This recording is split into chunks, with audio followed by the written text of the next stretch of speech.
نحييكم ونجدد بكم التحايا والترحيب بسم الله وعلى بركة الله. أعلنت انطلاقة وتحديات الشوط الرئيسية، أقوى الأشواط الرئيسية في هذا المساء.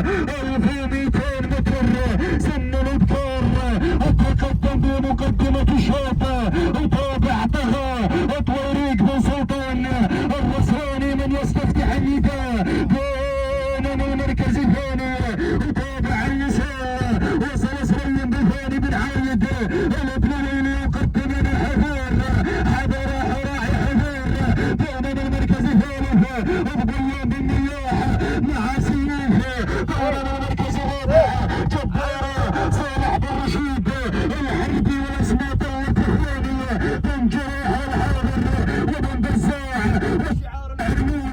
ولكن يا اخواني الرسلاني مع طه الله الاشواط الرئيسيه حضور على المركز الثاني، الحربي على المركز الثالث، وصل شعار العرمون القادم الحاضر مع منحاف خلف بن دحاني العرمون. ولكن الرسلاني روح بيقوى الاشواط الرئيسيه طويريق بن سلطان الرسلاني انتزع اقوى الاشواط الرئيسيه مع حضور الكبير مع طه العيون الرسلاني.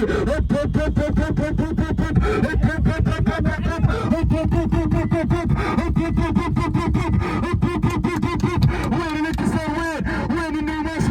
ما بين بن طريق ما بين العينون، ولكن العينون مع منحاف خلف بن دحان بالخلف.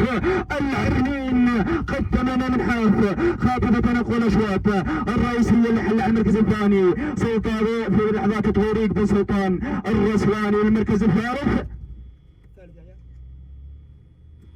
بقية الاسماء نترك لجنة الخط والتحكيم التوقيت الزمني في هذه اللحظات دقيقة 41 ثانية 13 جزء من الثانية. تهانينا والف مبروك.